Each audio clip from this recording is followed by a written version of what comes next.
Guys, dito ako sa pinakababaw sa kutkot. Yan ba? Ayan sa ilalim. Ngayon umakyat ako sa bundok. May nakita akong tatlong malalaking kwan. Yan sila. Yan. Anong tawag sa inyo nito, guys? Oh, yan. Yan. Malalaki. Hindi ko alam kung ano to. Ibon to. O mga manok o ano. Yan. Walang bahay dito, guys. Oh. Pero natatakot akong hulihin. Kasi baka may nagmamay-ari nito. Yan o.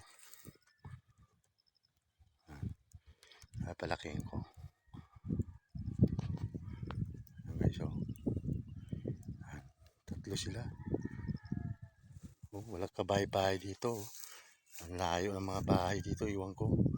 Oh. Yan. Yan. Bato na malaki. Yan. Ito may dala akong isda. Oh. Yan. Bibigay ko to kay kay Jessica.